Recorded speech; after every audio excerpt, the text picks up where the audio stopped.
Shalom teman-teman, saya Zainab Murtadin. Nah, sekali ini saya akan berdiskusi sama Pak Bane mengenai kenapa Pak Bane bisa percaya Yesus. Malam semua, shalom semua juga. Kebetulan nih kita lagi nyantai nih di satu tempat di daerah kawasan Jakarta Barat lah.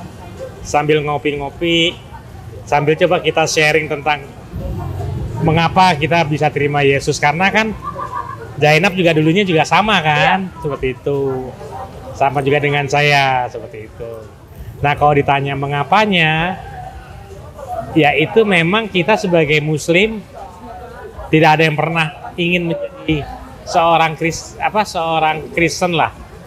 Karena itu kan boleh dibilang kenapa kita menjadi kaum kafir, dulu kan pengertian kita bukan begitu kan, bahwa kekristenan itu adalah kafir seperti itu kan.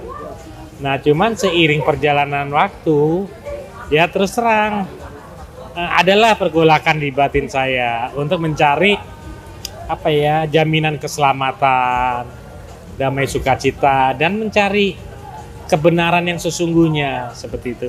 Karena kan nggak mungkin juga kita meyakini sesuatu kebenaran tanpa kita pernah mengujinya, tanpa kita pernah mencari taunya, gitu loh. Kalau itu kan namanya, artinya kebenaran tidak bisa dibangun di atas fondasi ancaman dan ketakutan. Itu bukan kebenaran yang sebenarnya. Itu kalau menurut saya, akhirnya dalam perjalanan waktu itu, ya saya terus terang memang agak tertarik dengan kekristenan tuh awalnya karena kan kita katanya agama serumpun dengan Kristen juga, Islam, Kristen, Yahudi. Cuma selama ini kan kita tidak pernah tahu kekristenan itu seperti apa sih. Kita hanya sudah tahu ya pokoknya diimani aja kitabnya, tapi kita tidak perlu tahu perlu membaca atau seperti apa. Dari situ loh awalnya. Begitu. Jadi bisa yakin banget gitu sampai sekarang percaya Yesus dari umur berapa Pak kalau boleh tahu? Saya masih baru. Baru tahun 2020. Oh, berarti baru ya? Masih baru banget. Seperti itu. Tapi bagi saya memang nggak perlu butuh waktu lama. Karena apa ya?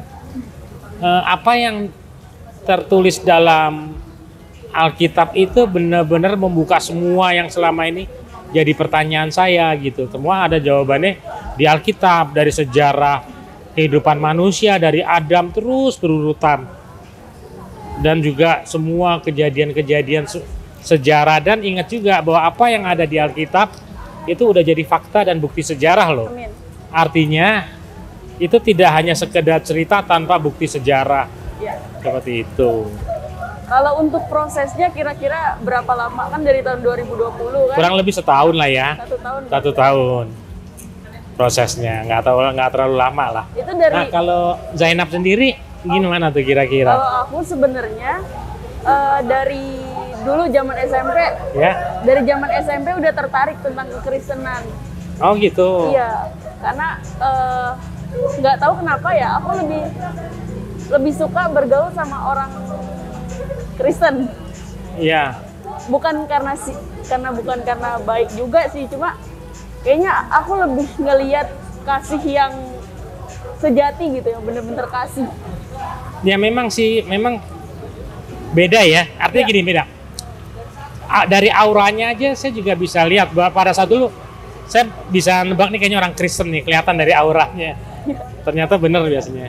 Dan biasanya mereka tuh lebih sabar, Iya, benar. tidak pemarah, tidak amukan, seperti itulah mereka. Dari untuk ibadah juga kayaknya serius gitu. Kalau dulu kan saya ibadah cuma sekedar ibadah doang, tapi nggak ada keseriusan dari hati. Ya kalau mengenai ibadah sih jujur aja, kita lakukan dulu itu hanya karena kewajiban. Iya. Hanya dasar kewajiban. Kalau kita tidak lakukan kewajiban itu, maka ancamannya seperti itu. Seperti saya tadi pernah bilang bahwa kebenaran sih sebenarnya tidak harus dibangun di atas fondasi ancaman, ketakutan, dan sebagainya. Amin. Tanpa ancaman dan ketakutan juga kebenaran tuh akan timbul kok, seperti itu. Dan dia tidak perlu dibangun di atas itu. Justru kebenaran bisa dibangun di atas kebebasan untuk memilih. Artinya makanya di Kristen ada free will kan, Ya. seperti itu. Ya berarti kita memilih Tuhan Yesus itu tanpa ada pokoknya dari pribadi kita sendiri, bukan dipaksa sama orang lain. Iya, betul sekali. Bukan dipaksa oleh apapun juga, karena kita yakin dari diri kita sendiri. Yes, betul. Dan sebenarnya tuh Tuhan tidak pernah menciptakan agama loh. Yes. Kalau kita baca Alkitab, dari kitab Kejadian sampai Wahyu, coba deh cari, ada nggak satu ayat pun Tuhan menceritakan bahwa inilah agamamu. Agamamu itu namanya agama Yahudi. Ya. Agamamu adalah agama Kristen. Tidak ada kan? Nggak ada. Tuhan hanya mengajarkan bagaimana hidup manusia dibangun di atas dasar rasa kasih, rasa sayang, rasa sukacita, dan jauh dari rasa ancaman. Dan memang Tuhan tidak pernah mengancam. Dia hanya memberitahu manusia tuh harusnya begini. Dah, kalau tidak begini kamu akan dibeginikan, kan tidak ada. Seperti itu. Iya. Kalau untuk Pak Bane sendiri, kenapa Yesus bisa datang ke dunia? Nah itu memang awal saya terima Kristen agak bingung ya. Iya. Sementara dulu kan kita anggap dia tuh nabi. Iya. Dia tuh hanya manusia biasa. Ya kalau kita refernya hanya ke Quran ya betul. Pasti kita akan punya pemikiran yang sama seperti itu. Tapi kalau kita mencoba mencari sumber-sumber lain, anggaplah dari Alkitab seperti itu. Kita baru bahwa kita akan mendapat pengetahuan lebih bahwa ini bukan nabi yang seperti gini. Iya. Seperti itu. Bukan cuma nabi. Bukan Hanya nabi namanya. Bukan, karena apa yang dilakukan oleh Yesus itu tidak bisa dilakukan oleh manusia. Ya. Ini ada yang lucu nih waktu saya baca Alkitab pertama-tama ya. Ya. Ini Yesus begini bisa. Nyembuhin orang sakit bisa. Bangunin orang mati bisa. Merubah air jadi anggur bisa. Ya. Semua bisa. Terus alam yang bergejolak waktu dia di atas Galilea di danau itu kena badai, kan ke-12 muridnya udah takut tenggelam kan. Terus akhirnya dihardik lah, akhirnya badai tenang. Saya hanya satu nih. Ini kalau dia bisa jalan di atas air, ini sih bukan manusia. Ternyata ada kan, pada saat murid-muridnya suruh jalan dulu pakai kapal ke danau, terus malam-malamnya Yesus nyusul dengan berjalan di atas air, terus yang 12 muridnya nyangkain itu hantu. Dari situ, wah ini bukan manusia, ini udah kayak super, ini sih Tuhan yang bisa berjalan di atas air kan. Cuman fiktif kadang-kadang. Gitu. Dari situ akhirnya saya yakin bahwa memang tuh kalau kita melihat Yesus sebagai fisik, dia adalah 100% manusia. Tapi 100% juga dia mempunyai sifat-sifat keilahian. Seperti itu. Tuh. Nah sekarang kalau Zainab sendiri gimana pandangannya tentang kekristenan?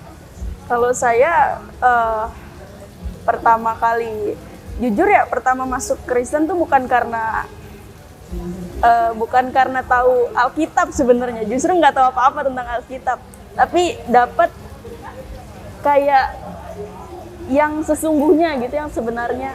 Nah makanya setelah saya tahu isi Alkitab apa, ya kenapa Yesus bisa turun ke dunia, terus akhirnya saya belajar dari situ kalau ya semua manusia nggak mungkin dong bisa tanpa Tuhan.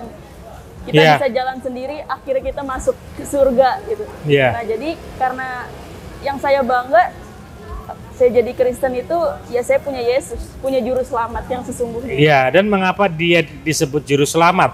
Harusnya sih ya, kita semua ngerti ya. Iya. Mengapa manusia harus diselamatkan? Kira-kira menurut Zainab gimana? Karena manusia butuh keselamatan. Kalau manusia nggak bisa berjalan sendiri, berjuang sendiri tanpa ada Tuhan. Karena satu hari aja kita nggak mungkin dong nggak ngelakuin dosa. Kayak kita berpikir yang nggak baik lah, sedikit aja itu udah dosa kan namanya. Itu betul. Jadi kalau boleh saya tambahkan lagi, sampai mati pun manusia tidak akan pernah bisa lepas dari dosa, itu pasti. Nah sekarang sebelum itu kita bicara dulu tentang konsep surga. Yang pada saat saya di Islam memang konsep surga seperti apa kan oleh para ustadz tidak pernah dijelaskan surga itu seperti apa sih gambarannya. Kan nggak pernah, hanya katanya sih apa yang tidak diperbolehkan di dunia segala nanti kita bisa peroleh di surga, itu aja. Iya. Tapi konsep dasar, awak dasar itu apa? Dan dari situ kita akan bisa tahu mengapa manusia perlu diselamatkan. Jadi gini, surga itu adalah kerajaan Allah, tempat Allah singgasana. Allah itu kudus. Iya. Amin. Artinya kerajaan surga itu adalah kerajaan yang kudus, harus bersih dari dosa. Sementara manusia tidak bisa hidup tanpa dosa. Amin. Kalau tidak ada penebusan dosa oleh Yesus, Tuhan Yesus, tidak ada satu orang pun yang bisa masuk dalam kerajaan surga. Oleh karena itu, manusia diselamatkan. Dan itulah sebenarnya salah satu tanda bukti bahwa Tuhan itu sebenarnya Maha Pengasih dan Penyayang itu di situ. Maha Pengasih dan Penyayang karena Dia begitu besar kasihnya, begitu sayangnya Dia terhadap manusia, makanya Dia telah turun menurunkan firman-Nya, berubah menjadi manusia sempurna dalam nama Tuhan Yesus yang telah mati atas kayu salib untuk menebus dosa-dosa kita. Amin. Manusia. Tuh. Tapi perlu diingat juga, ini mungkin saya perlu sedikit kritik juga ya buat kita sesama umat Kristen ya. Umat Kristen. Banyak orang Kristen merasa bahwa oh saya sudah terima Yesus, saya sudah beragama Kristen, saya sudah diselamatkan, cukup. Padahal kekristenan itu bukan agama. Kalau dia hanya berkonsep seperti itu, artinya dia hanya mengajar hidup kekristenan hanya sebagai agama. Tapi dia harusnya hidup dalam Kristus. Seperti itu. Baru itu yang membedakan dia dengan umat-umat yang lain. Atau itu tandanya bahwa dia telah diselamatkan dan telah hidup baru di dalam Yesus Kristus. Hidup di dalam Kristus. Bukan hidup beragama Kristen. Itu yang harus kita kejar sebenarnya. Itu sih. Ya, saya pernah lihat juga nih ada yang tanya kayak gini kan mengenai dosa untuk umat Kristen. Berarti orang Kristen bebas buat dosa dong karena Yesus udah nebus dosa kita. Nah itu tanggapan Pak Bani gimana tuh? Iya, nggak seperti itu juga. Kan saya bilang kalau orang udah hidup dalam Kristus, tanpa sadar dia pasti akan tinggalkan itu kedagingan. Kedagingan ada, tapi hanya kedagingan yang hanya untuk kebutuhan hidup. Tapi yang untuk yang primernya atau sekundernya, kalau dia hidup dalam Kristus pasti dia tinggalkan. Kenapa? Pertama, dia sudah hidup dalam Roh Kudus. Amin. Satu. Kedua, dia juga sudah hidup baru. Hidup baru artinya yang lama sudah dia tinggalkan. Itu. Kalau dia masih melakukan itu seperti itu, artinya dia belum hidup baru dan dia belum hidup dalam Kristus. Itu aja, simple. Ya. Seperti itu. Karena banyak juga kan yang cari-cari kesalahan gitu. Banyak, orang Kristen jahat juga banyak. Iya. Seperti saya bilang, itu hanya mereka beragama Kristen. Tapi dia masih belum hidup dalam Kristus dan belum dipenuhi oleh Roh Kudus. Ya. Seperti itu. Gitu. Nah, kalau menurut Zainab, apa yang rasakan sekarang setelah menerima Yesus? Lebih, ya itu sih yang lebih dekat aja, lebih ngerasain adanya Tuhan yang sebenarnya. Apalagi orang Kristen kan kalau bilang Tuhan kan Bapa gitu. Yeah. Jadi itu ngerasa lebih kayak, oh Tuhan selalu ada di samping aku loh. Iya, betul. Meskipun aku kadang nggak inget kalau ada Tuhan, tapi ya aku tetap percaya, tetap tahu gitu. Oh Tuhan selalu sertai aku. Meskipun aku pernah diusir dari rumah karena pindah agama, nah itu Tuhan nggak pernah biarin aku di jalanan gitulah, nggak pernah biarin aku terlantar. Tetap aja masih dipelihara sampai sekarang. Ya itu betul sih, artinya gini, ada perbedaan mendasar ya. Setelah kita mengenal dan mengetahui Tuhan yang sesungguhnya, artinya bahwa kehadiran Tuhan itu bisa kita rasakan kok. Sangat bisa, sangat bisa. Kita rasakan bukan karena ketakutan, nah, artinya kalau kita tidak melakukan ini nanti diancam di neraka.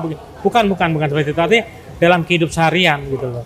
Kadangkala kita bisa sedih, kita bisa mendadak nangis, kita bisa sukacita. Seperti itu tuh kita bisa rasakan. Dan kadangkala bantuan apa ya? Bantuan Tuhan itu mujizatnya itu bisa kita rasakan, dan saya juga pernah ngalamin gitu. Bahwa merasakan Tuhan itu bisa kita rasakan pada saat di dunia, nggak perlu nunggu sampai mati. Setelah mati enggak. Gitu loh. Karena itulah Tuhan yang hidup. Tuhan yang hidup, Tuhan yang setia dan selalu bersama kita. Amin. Tuh. Gitu Kang Zainab. Terus kira-kira pandangan Zainab untuk ke depan? Kan masih muda nih. Iya. Masih punya jalan panjang. Apakah ingin menjadi evangelis, pemberita Injil, atau apa kira-kira ke depannya? Ya kalau untuk jadi pendeta atau evangelis itu saya serahin ke Tuhan aja lah. Yang pasti kalau untuk sekarang ini saya mau banget untuk bisa berjalan bersama Tuhan. Bukan cuma jadi pendengar setiap hari gitu, tapi juga harus jadi penjala juga.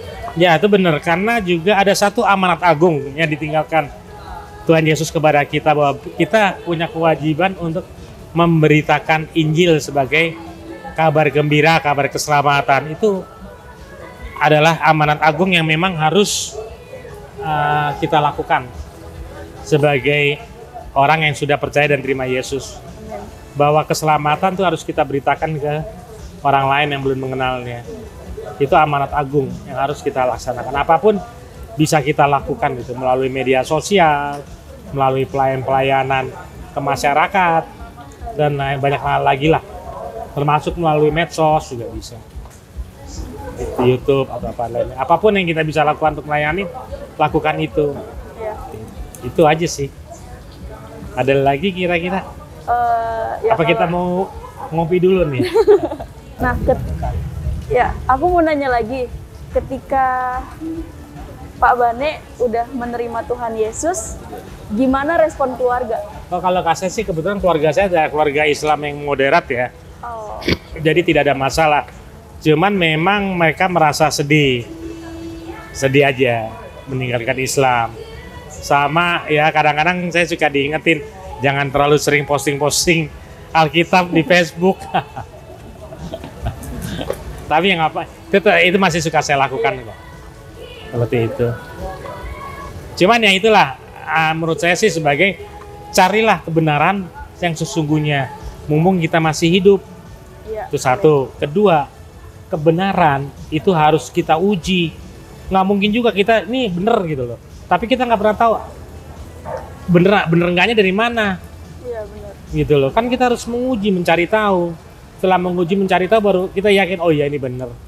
Seperti itu. Kan selama ini kan doktrin kita udah ini yang paling bener, ini paling tanpa kita tanpa tidak kita boleh tahu. mempertanyakan, tidak boleh mengujinya. Kita tahu isinya. Betul, artinya apa, tulisannya apa. Seperti itu. Seperti itu loh. Itu sih saran saya. Tapi ya kembali lagi ke masing-masing.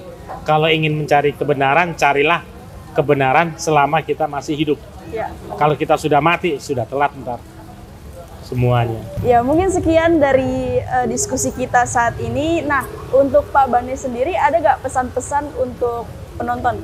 Oke, pesan saya buat yang para penonton, yang tadi satu yang untuk mencari kebenaran itu memang pesan saya ya. Ya. Kedua, itu terutama yang sudah terlahir dari Kristen, jangan jadikan kekristenan itu sebagai agama, itu salah. Karena Yesus datang tidak mengajarkan ini agamamu, ini Kristen, tidak. Tapi kita harus hidup dalam Kristus dan kita harus hidup baru, yang lama kita tinggalkan. Selama kita tidak hidup baru, tidak hidup dalam Kristus, kita hanya berstatus beragama Kristen aja. Tok, nggak ada spesial di situ, tidak ada. Seperti itu. Itu pesan dari saya ke para penonton. Kalau Zela kira-kira pesannya? Zainab. Zainab. Zainab. Ya kalau aku sama sih, khususnya untuk para mungkin yang paling banyak nonton orang-orang nggak tahu ya, mungkin yang belum kenal Tuhan juga dari agama yang lain. Ya kita jadi orang Kristen tuh bukan status agama sebenarnya, benar kata Pak Bane. Tapi pengikut Kristus itu ya orang yang percaya Yesus sesungguhnya dan tahu siapa itu Yesus yang sebenarnya. Dan apa yang Yesus inginkan. Ya.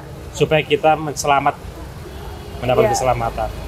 Gitu. Untuk orang yang belum kenal Yesus, pesan saya ya kita cari tahu kebenaran. Mungkin bisa memperdalam lagi kitab kita masing-masing apa maksud dan gimana keselamatan itu, di mana keselamatan itu berada. Iya. Mungkin sekian di kita. Terima kasih banyak untuk Pak Bane Terima udah kasih. mau bergabung. Boleh. Dan saya Mungkin untuk yang penonton yang ingin mempertanyakan atau apa, ya, bisa tulis di Komentar. kolom komen ya. Seperti ya untuk itu. teman-teman yang mau bertanya lebih jelas lagi, lebih lanjut lagi, silakan komen di bawah. Kita nanti akan respon komen satu persatu ya. Terima kasih untuk Pak Bane dan Lupa. setiap penonton yang udah menonton video ini sampai selesai. Jangan lupa klik subscribe, like, dan komen. Terima Terima kasih. kasih, shalom semua.